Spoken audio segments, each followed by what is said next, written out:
Tonight on CTV News, what's next for the region's water quality, the results of the wall levy vote, and a new system outlining the danger of energy drinks.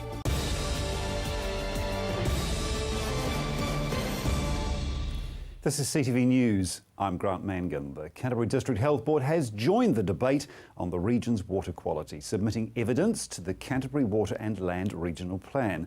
Emma Cropper has more. Dr Alistair Humphreys presented evidence to the hearing on ECAN's Variation 1 to its proposed land and water plan. Our submission on Variation 1 is really that we want to see monitoring tightened up, particularly around nitrates, particularly around cyanobacteria in our rivers and our waterways, because cyanobacteria grow when you've got nitrate contamination. Dr Humphreys believes some regions in Canterbury are worse off than others. Selwyn has an issue with nitrates.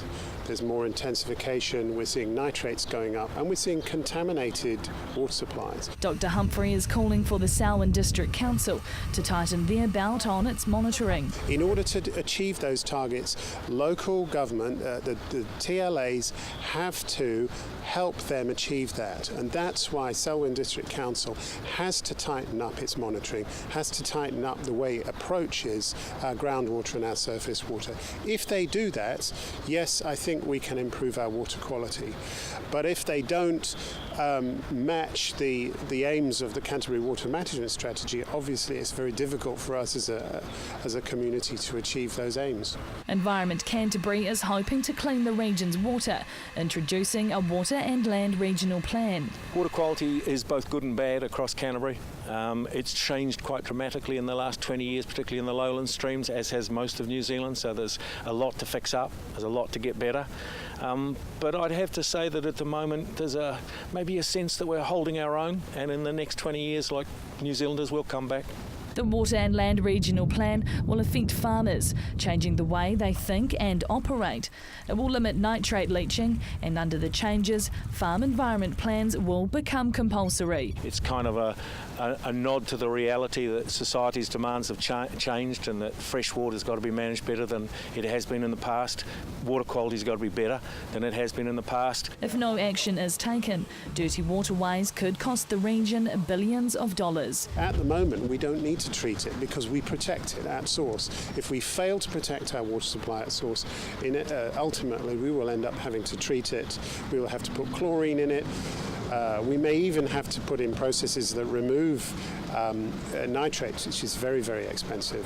That could cost the community billions, far more than we reap in the benefits of intensified farming. Emma Cropper, CTV News. A year through his third term as a Christchurch City Councillor, Joel Bautista caught up with Councillor Yanni Johansson to find out how his year's gone. Christchurch City councillors have completed their first year. Councillor Yanni Johansson is excited for what's ahead. It's been an interesting year. There's a lot of challenges we still have ahead of us, but I think the council is working well together to try and confront those challenges. So a good year. We've got a new CEO at the council. We've got a new team working together as a group of councillors. We've shared the responsibility and we're working really hard to deal with the issues we need to as a city going forward. Councillor Johansson says the council's fresh ideas and energy is valuable. Fundamentally, I think this new council is a lot more aware of the financial challenges we face. They are trying to be a lot more open and transparent with the situation that we find ourselves in, and they're open to doing new things to address those challenges. The first year for the Christchurch City Council was about looking at how they can operate efficiently and effectively. So we've had some committee structure rejigs and changes.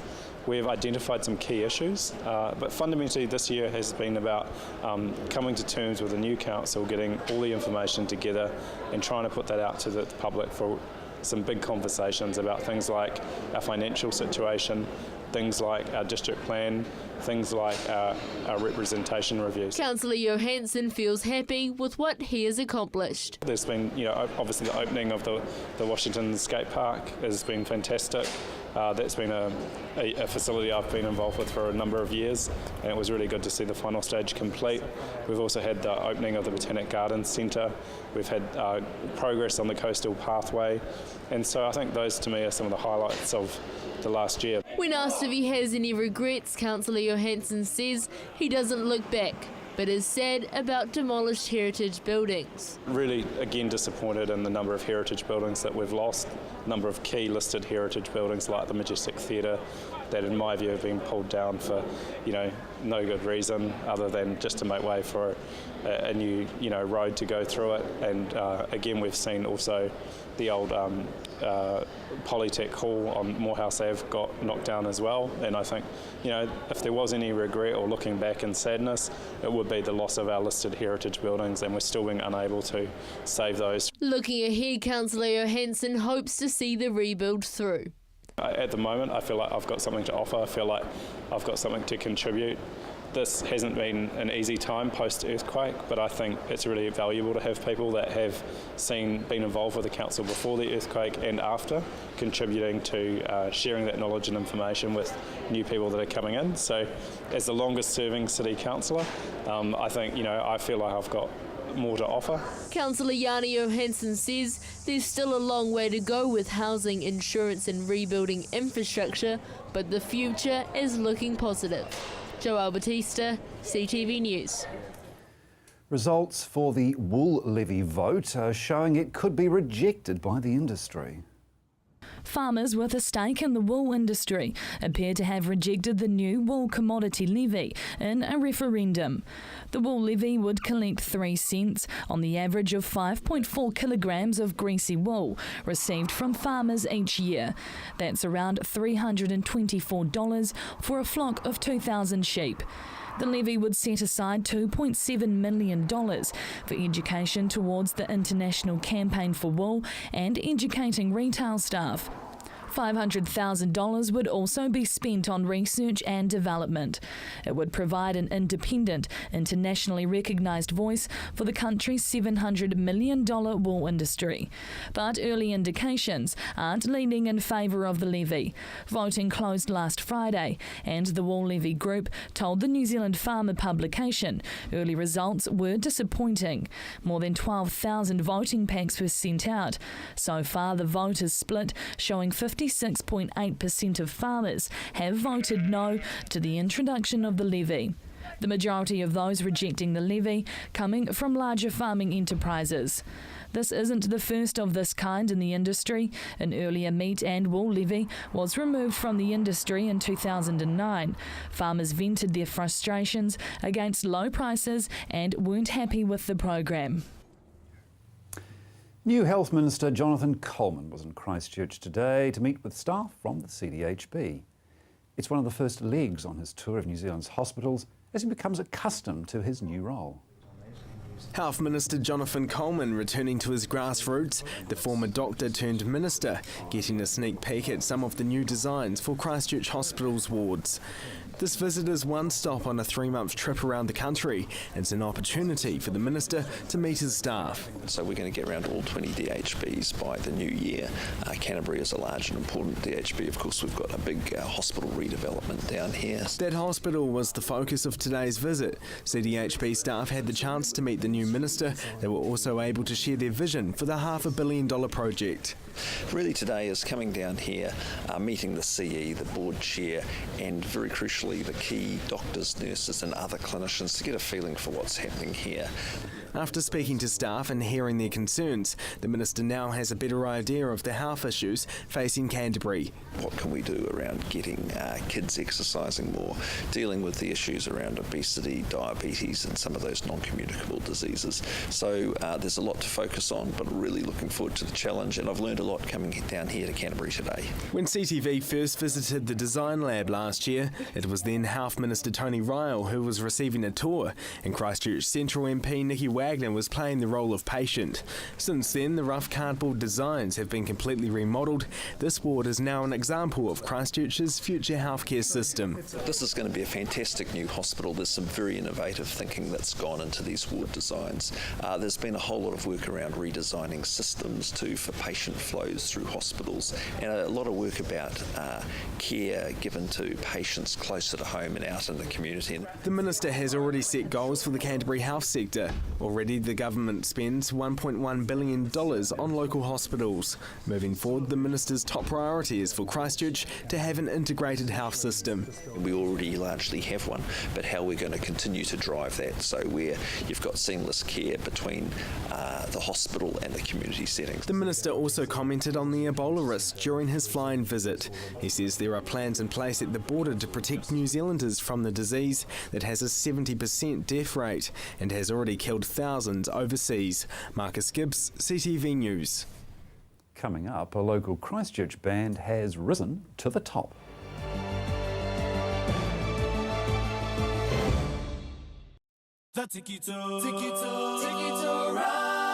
Kia ora! Hey, my name's Victoria. And my name is Nana. Climb aboard the Tiki Tour bus and join in on all the fun. Every Saturday at 8 here on CTV. Ka kite. Just 7 minutes north of Christchurch, Silverstream is a unique residential community carefully planned and developed within a rich natural environment. A family home or terraced villas, Silverstream offers a wide range of living options for every stage of life. The show homes are open. You can select your section, design your home and choose your builder. Purchase the house and land package or the terraced villa for streamside living. Silverstream, a community for everyone. It's closer than you think. Hi, I'm Caitlin, the naturopath here at Staywell Pharmacy. Working with the pharmacist, I use herbal and nutritional medicine to recommend natural alternatives for your health. This can be to counteract any side effects of your medication, general health advice, or natural options for you and your family. I'm also available for consultations. So come in and see us at Staywell Pharmacy, 27 Shands Road, Hornby. Staywell Pharmacy, live well, stay well.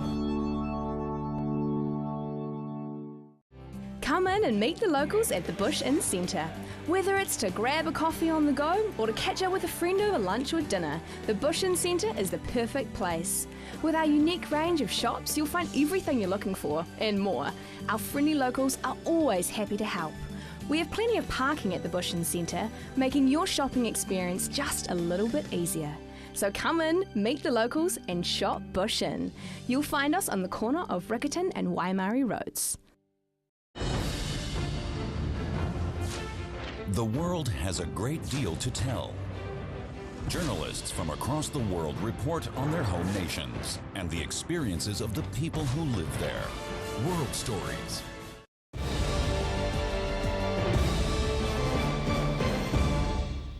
Are energy drinks dangerous to our health? Latest research shows the high caffeine content could harm your health. Emma Cropper has the story. They've become part of many Cantabrians' diets. A can of energy drink to give you that extra pick-me-up each day.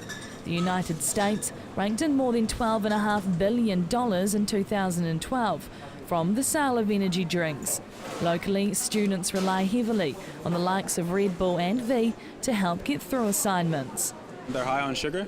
Basically keeps me up when I need to stay up. During exam periods, but I don't really do exams anymore, so I haven't really had the need to have energy drinks in a while. How often would you drink them? Like 2 or 3 times a day.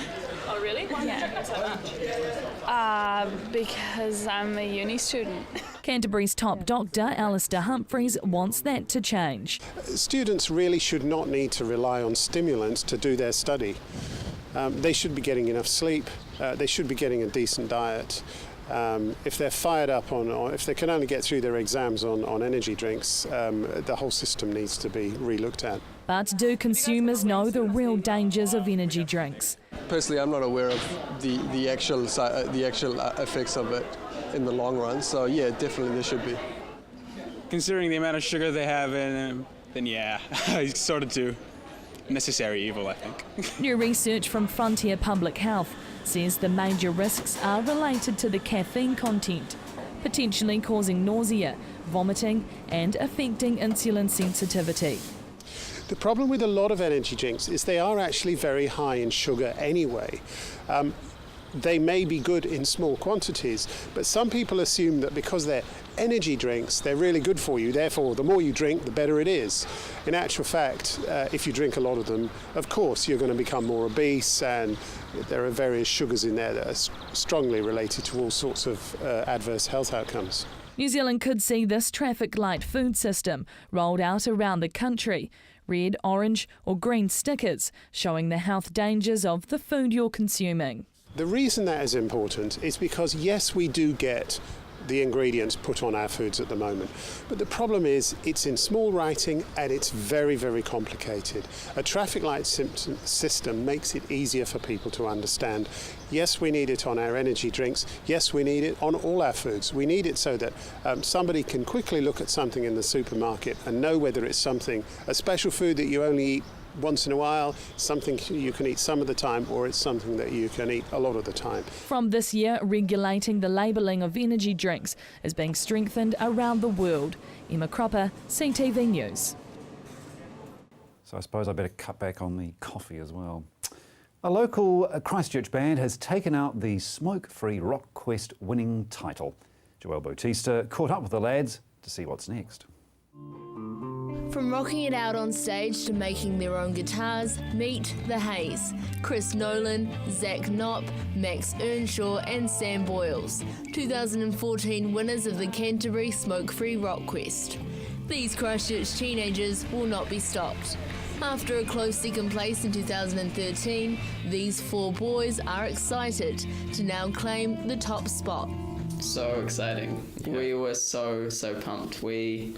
We came second last year and we were so close to getting it, and we finally managed to take it out this year. Yeah, I was pretty ecstatic. Banded together in intermediate, the Haze say over the years their sound and lyrics have evolved over time. We started off little year 7s actually, playing covers of Stairway to Heaven and Sweet Home Alabama, and we started writing songs when we got into sort of high school, year 8, year 9, and they were all sort of, boring pop songs with bad lyrics. Awarded top place amongst more than 35 entries, the Haze members say what set them apart was their stage presence. And the feedback, they talked to us about our live performance, which we got really energetic, and we really performed the songs and we really got into them, which was the main thing. It's more than just playing music. One member, Zach Knopp, has just finished making his own bass guitar in just 3 months and with only $400. I saw this bass and I looked around to see how much it cost, and I was like, no, it's too expensive to buy. So I look around figuring out how much parts actually cost, and I was like, this actually is very, very, very possible to do myself. So I talked to my bass teacher because she's got the same sort of look. So I literally got a piece of cardboard and traced it, and talked to my granddad, and that's really as far as it got. So my granddad's got a whole bunch of tools and all that sort of stuff, so we just went to his garage and put together this. What these young musicians love about the Christchurch music scene is playing in the transitional spaces in the city. Get done a really good job putting together temporary places for young bands to. That was great. Yeah. So we played it. It's called the Palette Pavilion. Played there a few times, and it's really good fun. Good to be out in the open, experiencing Christchurch. Yeah, it's a great experience to be part of the whole rising music scene and seeing what it will become in the future. The band's recent win was their 70th live performance. Playing live music since 11 years old, they have advice for young Christchurch musicians. Practice your scales. Keep rocking. Just pick up an instrument and find some friends who suck as well, and suck together, and then make a good band. And it's kind of how we suck. So we started sucking together. The band hopes to continue on and defend their title at next year's Canterbury Smoke-Free Rock Quest. Joelle Bautista, CTV News. And still to come, Canterbury player is off to France, and a little closer to home, we'll check out the weather around your region.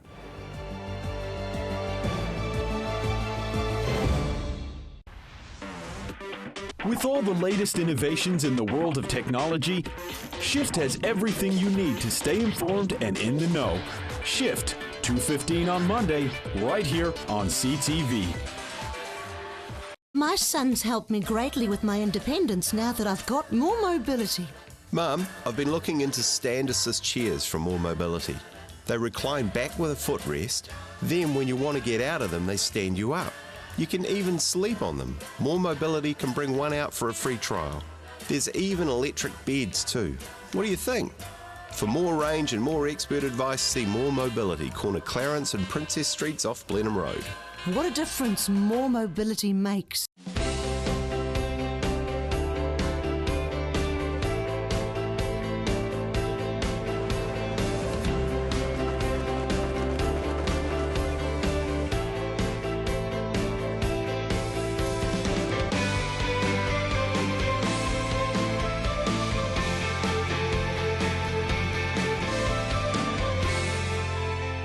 For news, views and local stories, the Christchurch Star. Looking for that perfect gift for a loved one? Wanting to add some vibrance to your home, or just looking to brighten up your workplace? No matter the occasion, the Hitching Post has something for everyone. Lose yourself in their extensive range of homeware, art, glass and plasma cut metalwork. The Hitching Post is your one-stop shop for great style and quality. So come on down to the Hitching Post, 722 Marshland Road.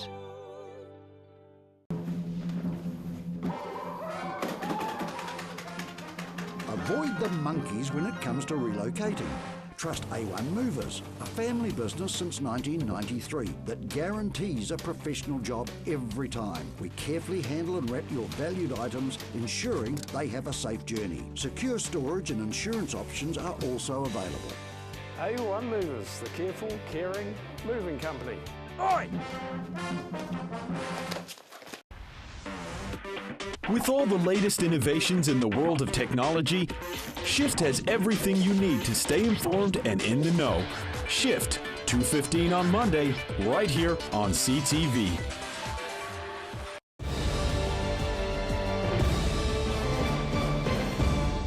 Crusader Adam Whitelock has announced his departure from the Canterbury side. He's off to play for the French team Bayonne. CTV's sports reporter Gordon Findlater with the story. Adam Whitelock will make an immediate move to French club Bayonne at the conclusion of this year's ITM Cup. Whitelock still has 1 year on his Crusaders contract, but is believed to have an early opt-out option on mutual agreement. It's a case of mixed emotions for the man who has become a mainstay in the Canterbury and Crusaders backline. It's sad to go, but at the same time I'm really excited and feel like the timing's right to go over, new challenge. So excited about that. Bayonne are a top 14 side in France, and Whitelock is looking forward to testing himself in the typically tough Northern Hemisphere competition. Always wanted to sort of play in France, and it's a good competition. It's tough rugby, so I think it'll be a good challenge for me. And signing for sort of 20 months, it's sort of a bit of security, so sort of weighed up everything. 27. I've had a great time here, but you know, I feel like the time's right to move on and go on to something, another challenge. Adam's brother George recently announced a move of his own to the Robbie Dean's coach Japanese club Panasonic. Having played also with brothers Sam and Luke for Canterbury, the move to France will see Adam in the rare circumstance of being a lone Whitelock. I've been playing with them obviously since I was 5, so 20 odd years. Yeah, it'll be pretty strange.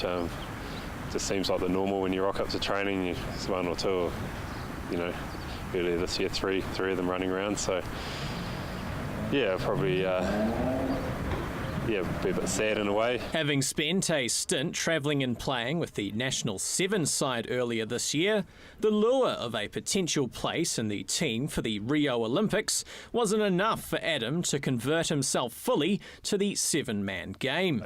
You know, I was lucky and I enjoyed my time with the Sevens, but you know, I still had a lot of work to do if I was to go further in the team. So I just sort of chose 15s and. Yeah, I enjoyed my time playing Sevens, but I think with the Olympics it'll be pretty tough to get in. heaps of people will be going for it. Having been a part of the last 6 successful campaigns and now the most experienced player in Canterbury's backline, Whitelock will still have much to contribute should Canterbury go on to claim a 7th straight national provincial title. Should Canterbury go on to win again this year, they will have to get the job done away from home, starting in Nelson this weekend. Whitelock believes the team is up to the task. Yeah, to be honest, it does help playing in front of your home crowd, but we've proved in the past we can win away from home. So it will be tough, but we've just got to believe that we can do it. Gordon Finlater, CTV Sport. Time now to check out your regional weather. Kia ora Canterbury, let's take a look at your region's weather. First in Timaru, Temuka and Geraldine, you hit a high of 16 degrees. Methven hitting a high of 17, Ashburton and Rakaia slightly cooler on 16. Darfield, Leeston and Ralston a mild day for you with a high of 17 degrees. Lincoln and Christchurch had a warm day hitting 17. Over in Akaroa, they hit the region's high of 18 degrees.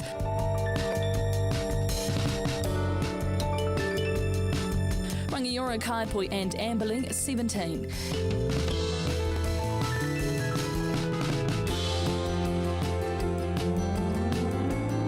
Heading north, Culverden, Hanmer Springs and Cheviot hitting a high of 17 degrees.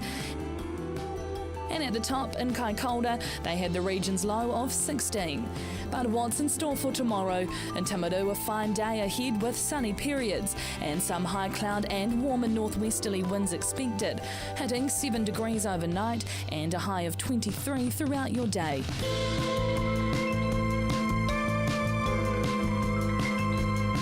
Ashburton, warm for your Thursday, with high cloud increasing during the afternoon and northwesterly winds developing, hitting 7 degrees overnight and a high of 23 throughout your day.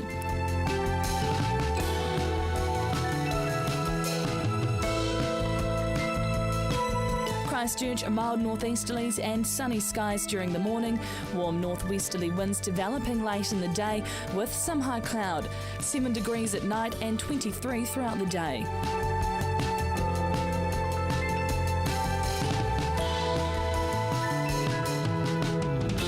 Kaikoura, fine and sunny and mild with light to moderate northeasterly winds, 7 degrees overnight and a high of 21 is expected.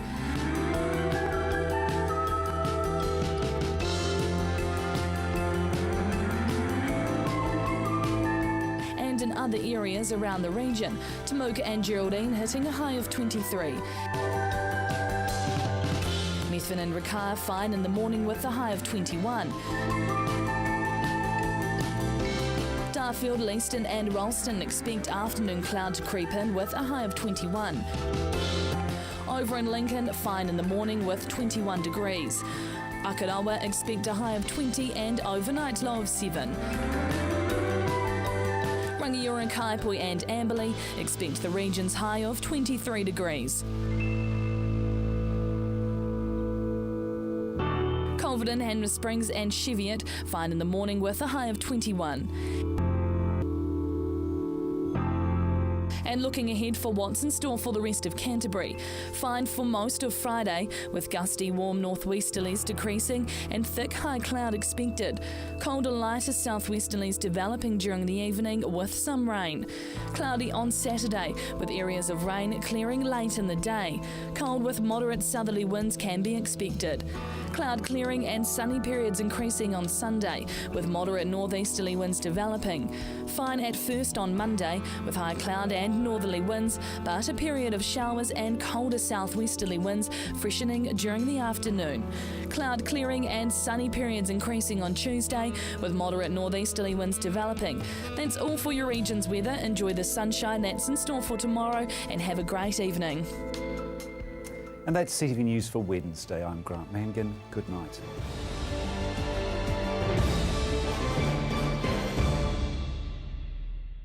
Supporting local content so you can see more of New Zealand on air.